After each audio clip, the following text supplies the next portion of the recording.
Hey, welcome to part 3 of a 3-part video series, How Can Birth Control Be Wrong?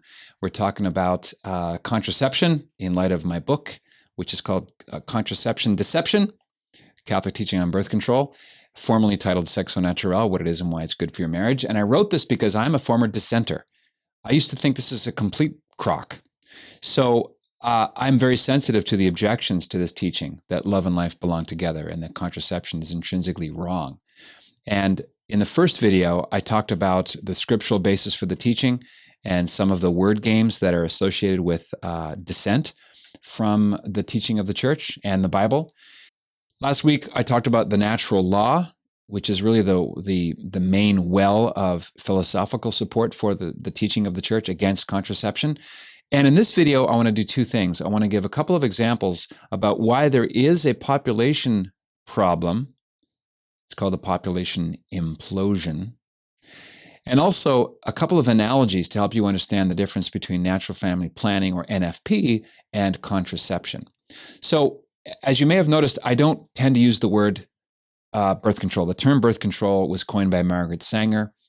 It was the original title of Planned Parenthood. I find it to be a little deceptive, and it's just one of those euphemisms that is brilliant. As Chesterton said, birth control is no birth and no control. Who can argue against controlling your fertility? Are you saying you want women to be slaves or baby factories? Like Planned Parenthood. What, are you against planning for parenthood? Here we come to the heart of the matter. Contraception is sex plus something else. It's the addition of an intrusive will that seeks to kill off the possibility of the coming to be of a new human person. It doesn't kill an adult man, obviously, but it shares in murder the fact that murder or homicide kills off an existent person. Contraception kills off the idea of a person to be, a person who would come to be but for this act of contraception. Germain Grisey talks about this as a practical hatred of the coming to be of the person, a hatred of the baby, not emotional hatred, practical hatred. Couples who contracept imagine a child that this union of sexual intercourse will produce or might produce, and they act against the coming to be of that baby. This is why it's called protection, using protection. But as I pointed out in the first video, protection really should pertain to warmth, layers of warmth under extreme cold conditions, AC conditions when it's extremely hot. You need protection from the superheat. You might need a bulletproof vest to protect you from bullets and so on. So what's the enemy being protected against in birth control? Right? An innocent baby. The very word contraception is a clue into its evil. It's against contraception, the beginning, against the beginning. It aims its barrel, so to speak, at the coming to be of the new human person. At the very apex of what's supposed to be the two-in-one flesh unity, there is introduced a note of the death principle. This is why couples who contracept, heterosexual married couples who use contraception, have no argument against homosexual behavior. They have undermined that argument altogether because they have biologically gayified, so to speak, their own acts of fertility by making them sterile by their own choice. So contraception is sex plus something, and natural family planning is sex plus nothing. If you know you're fertile, or you believe that to be so by reading the biological markers of fertility, then you would express your love non-genitally, like listen to my podcast together, or going for a walk on the beach, playing Scrabble. So the two anthropologies of contraception on the one hand and natural family planning on the other are irreconcilable. Well, what about the overpopulation bomb? Don't you believe that the earth is overcrowded and it's getting worse? No, I don't. This is based on an error called Malthusianism. Thomas Malthus was an Anglican clergyman and demographer from the 18th century, and he believed that human births would outstrip the ability of human beings to feed them. So he thought that food supplies are going to run scarce and that millions of people will die. One of his proteges 200 years later was a guy called Dr. Paul Ehrlich, who wrote a book that coincidentally also came out in 1968, the same year that papal encyclical Humanae Vitae came out. It's called The Population Bomb. In that book, the neo-Malthusian Paul Ehrlich predicted that by the year 2000, it's over. Millions and millions will die because of overpopulation. Well, that turned out to be bunk. Not true at all. We do have a population problem. It's called the population implosion. I have a whole chapter in my book called The Population Bomb Myth, an answer to Chicken Little. So here are 5 things to keep in mind when someone says, but what about overpopulation? I've got 15, but I think these 5 will suffice. By the way, I would recommend that you read Ben Wattenberg's book called Fewer, and also Dr. Philip Longman's book on the birth dearth. Very interesting data, totally non-Catholic sources, that both demographers, Wattenberg and Longman, believe that in some countries it's too late. Like in Japan, they've been below birth replacement levels for too long, that it might be demography death figures sooner or later. Now, the population of the world is increasing each year, but it's increasing at a slower and slower rate. Longman compares it to a train going up a mountain. It is continuing to climb, but its climb is being slowed. And in this case, the global drop in population birth rates is so catastrophic that when that train starts to reverse, it might not be time enough to offset the birth dearth in some countries, some parts of the world. This is from 17 fast facts inside this chapter on the overpopulation bomb myth. Number 1, I'll give you 5. One of the easiest ways to diffuse the overpopulation bomb myth is to take off from any airport in any major city, heavily populated cities like New Delhi, Mexico City, New York City, London, Singapore. After 10 minutes, look out your window and look down. You're going to find verdant fields. You're going to find lots of grassy land, some scrub areas, sub-Arctic, but still habitable, lots of meandering rivers, lots and lots of wilderness.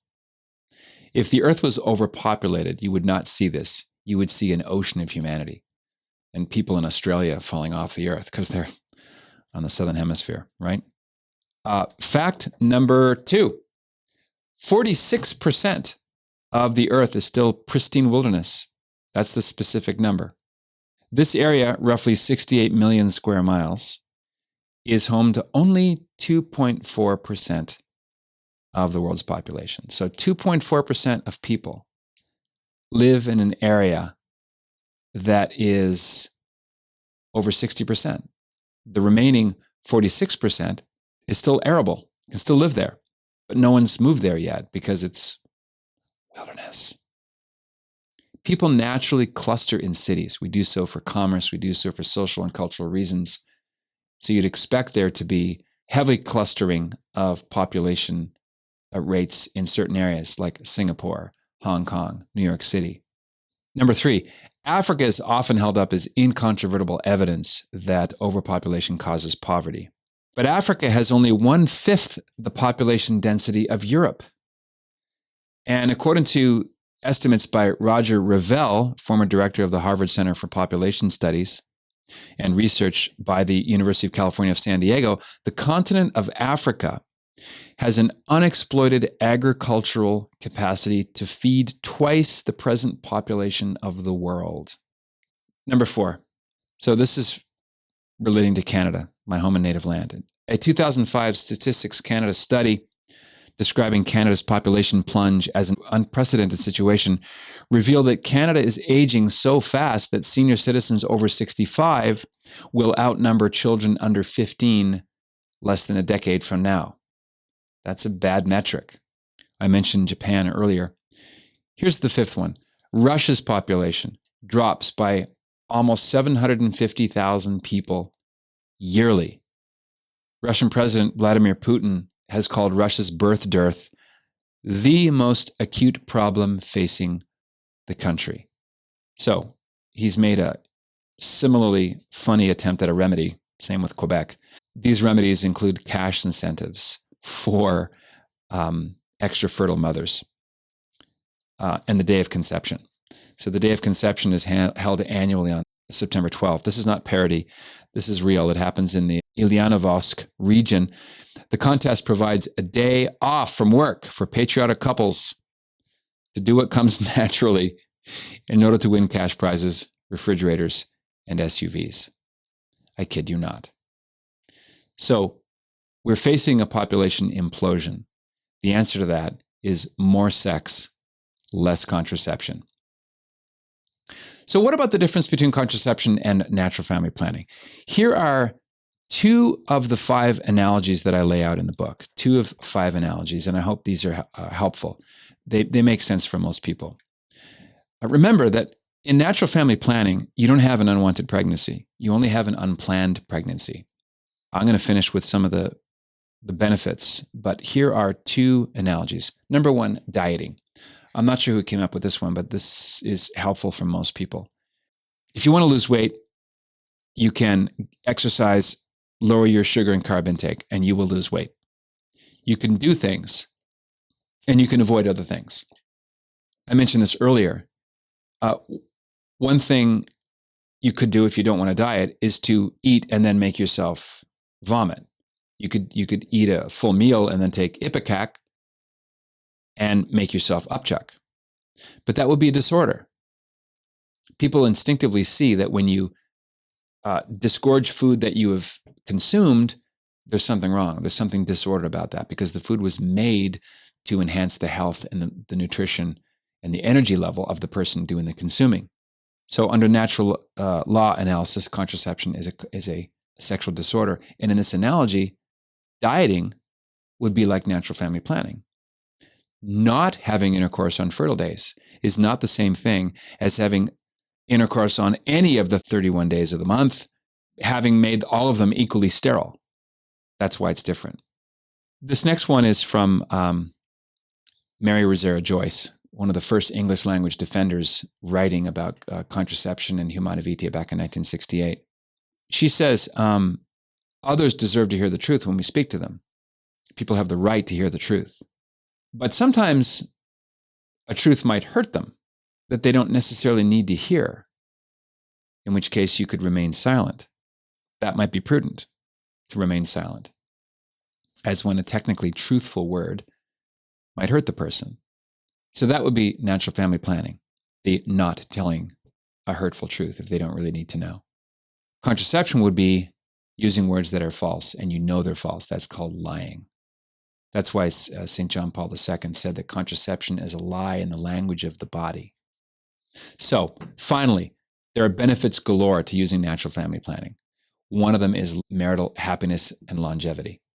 There is ample evidence from the University of Chicago, from Dr. Josef Rotzer from Austria, and other sources that I cite in the book, The Contraception Deception, that prove that couples that use natural family planning are much more likely to stay married and to stay happily married. Dr. Rotzer followed 1,400 couples for 20 years and found a 0 divorce rate. And the only thing the couples had in common, in addition to being mostly Catholic, was that they did not use contraception. Raquel Welch, Sigmund Freud, George Orwell, Mahatma Gandhi, all these non-Catholic sources, and there are others, thought that contraception represented the worst in humanity because it made women into objects of lust. And it created a state of distrust between the sexes. The birth control pill was supposed to usher in this great era of women's freedom, but really it led to them being more the servants of men. Men who ask their wives to contracept make of their bodies an elaborate masturbation tool. Speaking of men now, gentlemen, if you make your wife stay on the pill, if she has an IUD, she's already killing off your babies. IUD works by abortifacient processes. If you wear a condom, you are subtracting from your creativity and you are using your wife as an elaborate masturbation tool. Women deserve to be cherished, loved for themselves, and not for the sexual pleasure they can give you. Your wife and yourself signed up for an adventure that involves self-donation. Contraception makes the self-donation of love and the self-giving and the sacrifice into lust, which only knows one word, and that is me. Me, me, me, me, me. The total antipathy to the you that you signed up for when you got married. So for more information, click the link. I'm offering a sale in honor of the 52nd anniversary of Humana Vitae.